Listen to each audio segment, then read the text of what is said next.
Very good morning, children. So, dear friends, in the previous class, I discussed about the nutrition plants. In this lesson, I discussed about the heterotrophic mode of nutrition. So, in the heterotrophic mode of nutrition, I discussed about 4 types of heterotrophic modes of nutrition. So, in today's class, let me explain you about the how nutrients are replenished in the soil. Okay. So, dear friends, you might be knowing the farmers, they are using the fertilizers and manures for their soil, and even for the garden, or even for the pots which you are using for the growing the small saplings. Okay, so why do they add this? Okay, you might be wonder for this. So here, so these fertilizers and manures are going to be added. Why do the farmers use this? See, these contain some nutrients. What are those? Nitrogen, phosphorus,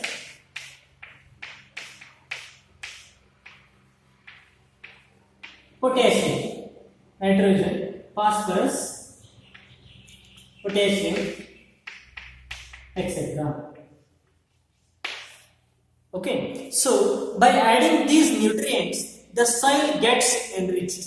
So as you know, students, all the plants need nutrients, okay, and minerals in order to grow well. So when the quantity of nutrients are getting absorbed by the plants, its quantity in the soil goes on decreasing. So if the quantity is decreased, we need to do something for increasing the quantity of these nutrients in the soil, in the fields. So for what the farmers will do, they add these fertilizers and manures in order to increase the fertility of the soil or to enrich the soil from time to time, or once in a year or twice a year in a year. So, dear students, you might be knowing, so most of the crops, they need nutrients, and those nutrients are getting absorbed by the soil. Okay, getting absorbed from the soil by the roots of those plants, right? So that you all know this thing. So what is important here is, so all the crop plants, they absorb more amount of nitrogen. So more of amount of nitrogen is being absorbed by the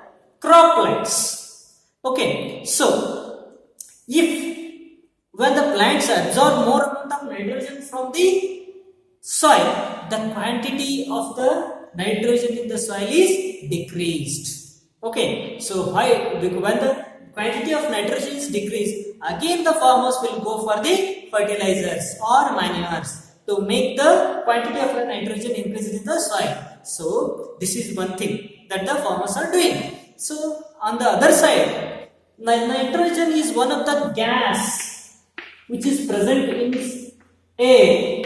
About 78% of nitrogen gas is present in the air. Okay, but this nitrogen which is present in the air cannot be absorbed by the plants directly, as this nitrogen cannot enter into the plant body, as like carbon dioxide, how it enters into the leaf and it helps for the photosynthesis. In that manner, the nitrogen cannot be absorbed by the plants. So what should be done? This nitrogen should be converted into soluble form. So for this, there is one bacterium called Rhizobium.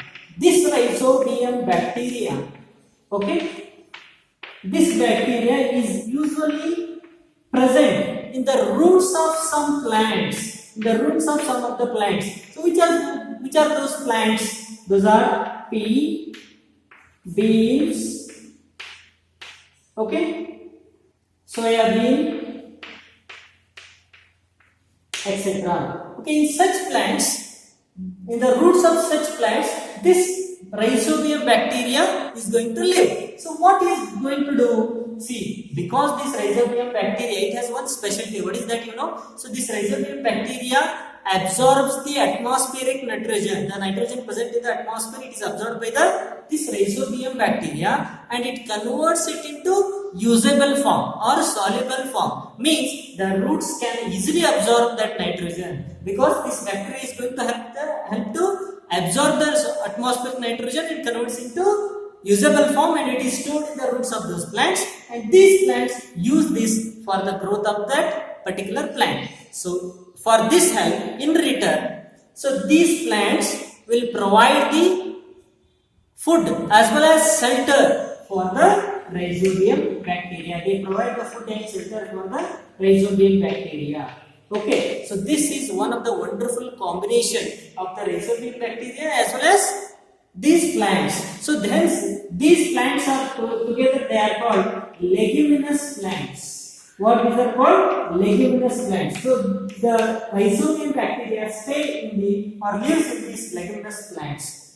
Now what we can say, already we have studied in the heterotrophic mode of nutrition. The fourth one is symbiotic mode of nutrition or symbiosis we studied, where two organisms live together by sharing, by mutual sharing of food and shelter. So same thing is going to take place between the leguminous plants and rhizobium bacteria. So hence we can say that they are living with what? With the symbiotic life. So there is a symbiosis going to take place by these two sharing. So hence this wonderful association is very much beneficial for the farmers. You may ask the question, how it is very much beneficial for the farmers? You may think, now see, because the bacteria is present in the roots of these plants, the farmers need not bring the fertilizers and manures by paying the money, right? So it is naturally present, the bacteria is naturally it is going to be present in the roots of these plants. Hence the farmers usually they grow pulses. Okay, pulses is nothing but what?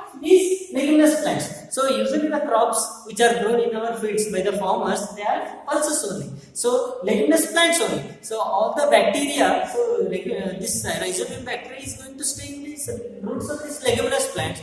Hence the farmers need not use the more quantity of fertilizers or manures. Naturally the nitrogen is going to be used up by the roots of these plants. Hence the farmers get relieved from by paying the money for the fertilizers, and also naturally the plants are going to grow well by enrichment of the soil by adding the nitrogen. Okay, so by this what we understand is how the nutrients are going to be replenished in the soil. Okay, by the action of bacterium, that is rhizobium. Dear students, I hope you have understood this concept, and this is end of this lesson, nutrition in plants. And let us go for the next lesson in tomorrow's video. Thank you and have a nice day.